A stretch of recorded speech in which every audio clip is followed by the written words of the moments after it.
して野田がしてはない。国鉄第5代総裁石田礼介物語第5話。石田礼介総裁の話第5話目となります。今回も文章を伝文掲載とさせていただきました。今回は新総裁として就任した際に国鉄職員向けに訓示した文章を掲載させていただきました。あえて縦書きに挑戦してますので見にくいというお叱りを受けるかもしれませんがご了承願います。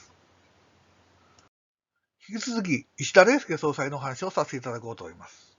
今回は少し毛色を変えて国鉄部内紙国有鉄道の昭和38年7月号に掲載されていた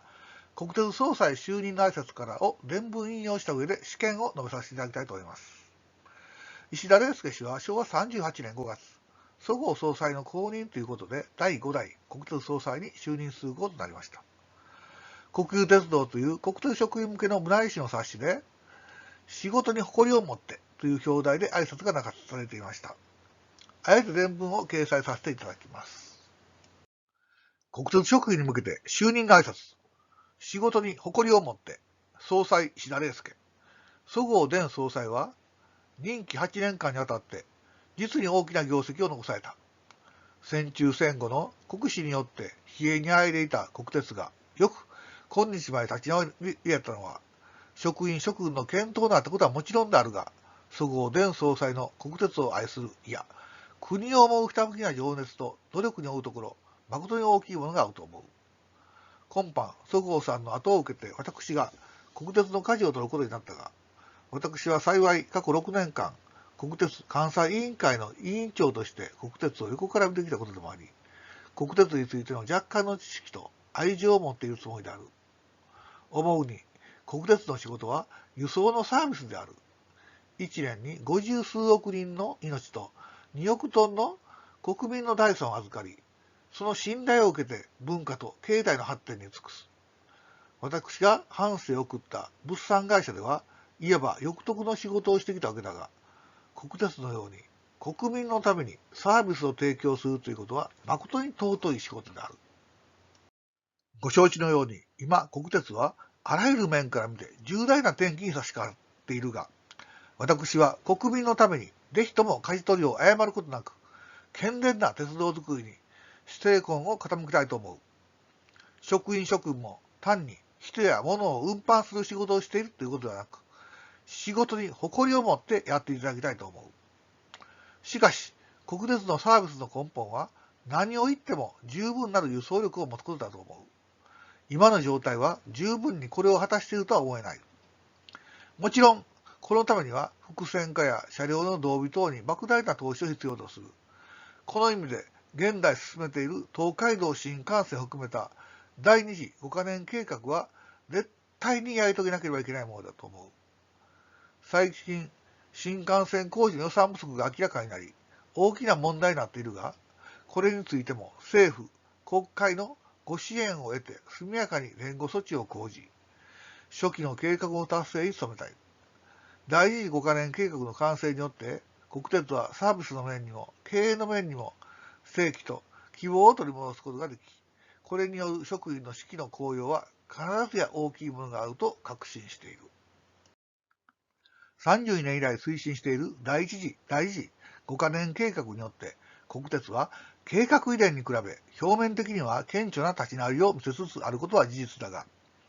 先般の諮問委員会の答申にもあるように、掘り下げてみると、公共企業体として運営していく上において、体制上、制度上、まだまだ多くの病根を抱えており、経営改善の道はなお険しいものがある。私はこれらの問題に順次検討を加え、可能なものから解決していきたいと思っている。しかし、これらはいずれにせよ、諸君の真なる協力があって初めてできることと思うので、ぜひともよろしくお願いしたい。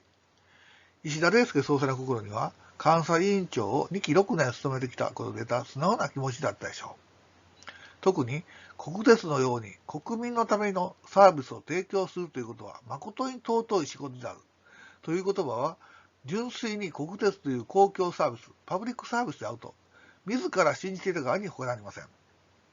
また、石田総裁は国会議員に対しても権力で戦うという気持ちはさらさら持っていませんでした。国会議員は代議士と言われるように国民の代表であり、公益の代表者であるという考え方であり、むしろ同志であると考えたのでした。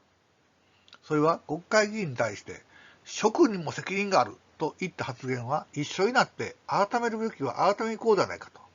公益の代表者同士話し合おうではないかという意識から来たものでした。公務員をしているとどうしても政治家に支配されるというか、組織的にそうならざるを得ないところがあるだけに、それに対してこれだけはっきりと言ってくるだけでも、国鉄職員の多くも救われたのではと思われます。破天荒な国鉄総裁に就任した石田礼介は、硬直した国鉄の組織を少しでも変え通しが得るものにしようとしました。その特徴的なことの一つに、総裁室のドアをオープンにしたことでした。誰でも自由にいつでも入ったまえ、秘書を通さず、立ち会わせず、誰とでも会うスタイルを作ったのでした。私も郵政局で仕事をしたことがありますが、どこでもトップの部屋は厳重に秘書家が固めているのが一般的であり、郵便局などでも局長室のドアは常に固く閉ざされているというのが一般的でした。私の知る限りでは、研修所で女性所長が就任したとき、慣例を破ってドアをオープンにして自由に入れるようにしていた時期がありましたが、極めて例外中の例外でした。他にも、監査委員長時代からノンキャリア組の抜擢を進言しており、実際に総裁に就任してからは、大学卒ではない人材を本社の広報部長、局長級に抜擢したり、局長たちからなる会議のメンバーに加えるなどの人事を図ったそうです。その後、昭和39年6月30日をもって閉壇した紙面工業所、昭和39年7月1日から紙面炭鉱整理事務所の所長を抜擢する人事を取ったりしたようです。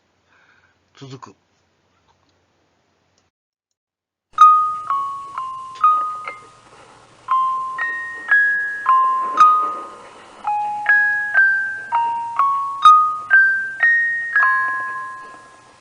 次回は国鉄総裁就任後の駅での視察などのお話をさせていただく予定にしております。